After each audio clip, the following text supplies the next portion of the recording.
첫 번째 뭐였죠? 따라해 보세요. 성령을 소멸하지 말라. 네, 그래서 여기 소멸한다는 말이 불을 꺼뜨리지 말라라는 그런 의미라는 거 말씀드렸어요. 우리가 오늘도 이 청소년들이 배가 고프니까 막 난리가 났어요. 바로 반응하죠. 배가 고프면.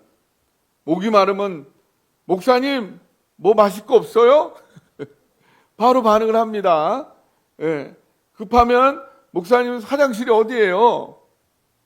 그런 것처럼 우리가 내 안에 성령이 정말 살아있느냐, 성령이 충만하시냐, 성령이 이끌리고 있느냐, 이 부분이 아주 민감하게 느껴져야 됩니다.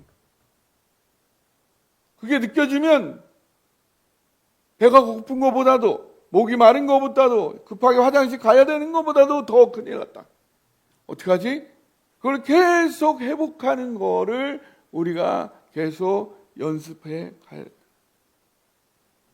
근데 그것은 굉장히 영과 혼과 몸이 다 전인적으로 조화로운 그런 상태로 느껴져야 된다.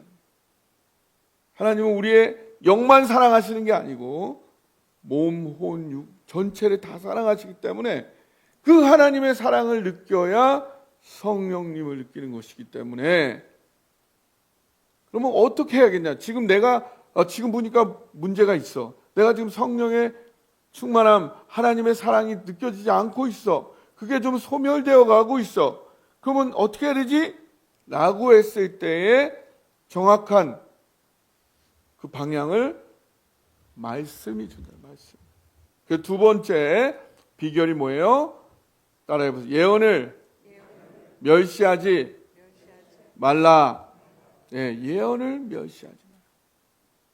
바로 이 예언이라는 것은 예언자들이 준 메시지인데, 예언자들은 사실은 미래를 말하는 사람이기보다는 하나님의 말씀을 대언하는 사람이에요.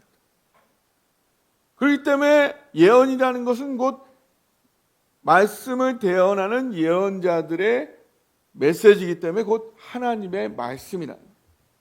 하나님의 말씀이야말로 미래에 이루어질 진정한 예언이 된다는 거죠. 근데 말씀 안에는 뭐가 담겨 있어요? 우리가 수건을 물에 적셔서 쫙 짜면 뭐가 나와요? 물이 쫙 나오는 것처럼 우리가 말씀을 쫙 묵상하고 거기에 들어가면 하나님의 사랑이 쫙 나오면서 그게 느껴진다. 그래서 우리가 하나님의 사랑이 안 느껴질 때 어디로 돌아가야 돼? 말씀으로 돌아가. 그 말씀 속에 담긴 하나님의 사랑을 다시 경험함으로. 어떻게 경험해요? 요한복음 16장 24절에 지금까지 너희가 내 이름을 아무것도 구하지 아니하였으나 구하라 그러면 받으리니 너희 기쁨 충만하리라. 말씀이 얘기하고 있으니까 구하는 거예요. 하나님 그러셨죠? 지금까지는 구하지 않았죠. 구하면 받는다고. 그 말씀 붙잡고 기도합니다. 제가 이거 필요해요. 응답해 주세요. 그러면 하나님이, 살아계신 하나님이 거기에 응답을 해주는 거예요. 그럼 기뻐요, 안 기뻐요? 왜 기뻐요? 예, 문제가 해결돼서도 기쁘지만, 하나님 살아계시네. 하나님 나를 잊지 않고 있네. 나를 사랑하시네. 그래서 기쁜 거예요. 그러니까 말씀 안에 하나님의 사랑의 역사가 거기 담겨 있는 거예요. 말씀을 읽고 그 말씀대로 순종하면 오늘 당장 하나님의 사랑이 경험되어지면서 하나님 날 사랑하시구나. 그게 성령 충만이에요. 근데 오늘 디모데후서 3장 16절 볼까요? 디모데후서 3장 16절 준비가 못됐어요? 예, 제가 읽어드릴게요.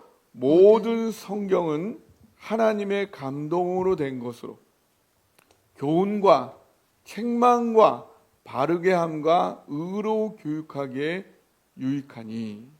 예. 하나님의 말씀은 성령의 감동. 그러니까 여기 성경으로 이렇게 기록된 거는 그냥 기록된 게 아니라 성령의 역사로 기록이 된 거예요. 이 세계를 누가 만드셨어요? 이 우주를 누가 만드셨어요? 하나님이 만드셨어요. 이 우주를 만든 그 창조자가 그 감동으로 이끌어서 이걸 쓴 거예요. 여기에 우리에게 필요한 모든 길이 다 들어있다. 그래서 예수님이 오시고 100년까지 이 성경이 완성되면서 우리가 하나님을 믿고 따라가는데 필요한 모든 게 다 거기 담겨 있다는 거예요. 그걸 위해서 하나님이 이 우주를 창조하신 분이 이 책을 만들었다. 그래서 어떤 유익이 있냐? 교훈을 줘, 교훈.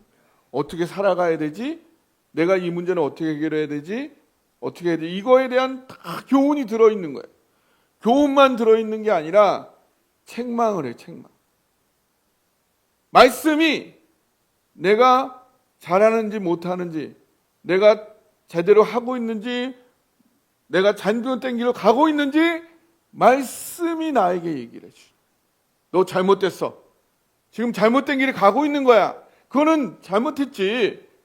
우리가 거울을 딱 보면은 어떻게 우리 그 여자분들 오늘도 거울 보고 오셨죠? 예. 거울 보면은 막 그 립스틱 여기 찍 묻으면은 그 거울 보면 그게 드러나요, 안 드러나요? 드러나죠. 그럼 지워야 되죠. 그것처럼 말씀을 딱 보면은 그 말씀이 얘기해 주는 거예요. 너가 이게 잘못됐죠. 너 이렇게 살아야 되는데 너 그렇게 살고 있지 않지? 그 말씀이 거울인 거예요. 아, 내가 잘못했구나. 주님, 내가 이 일이 하나님을 거역하는 일이군요. 책망하는 거예요. 책망만 하는 게 아니라 여러분 바르게 한다. 어떻게 그럼 돌아가야 되지? 내가 예배를 드리는 중에 다른 사람은 상처 입힌 게 있다. 내가 어떻게 해야 되지? 성경이 어떻게 되는지 얘기해 줘요, 안 해줘요? 뭐라고 그러죠? 예물을 놔두고 가서 먼저 화해부터 하고 와라. 어떻게 그거를 고쳐야 되는지도 성경이 이야기를 해줘요.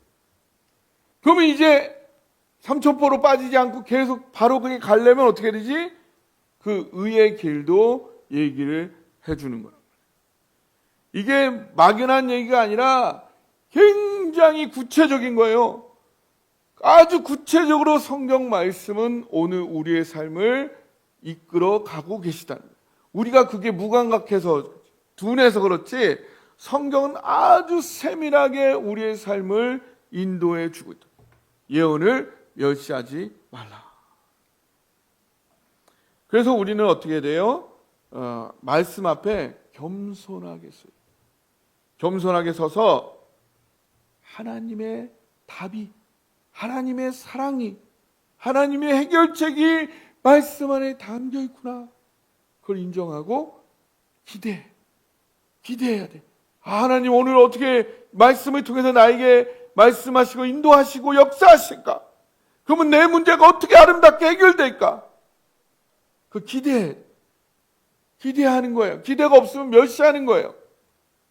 여러분, 손자가 왔는데 할머니는 뭐 라면도 못 끓여.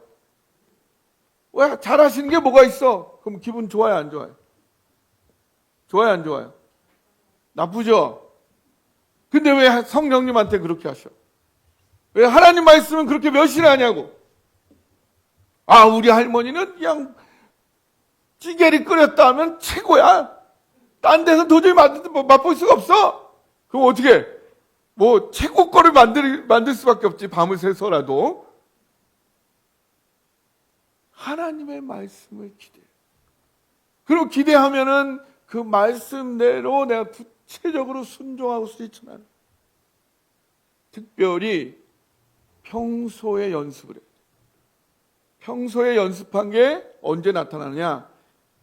결정적 위기 때 나타납니다. 여러분이 정말로 말씀을 붙잡아야 할 때 평소에 그런 경험이 쌓이다.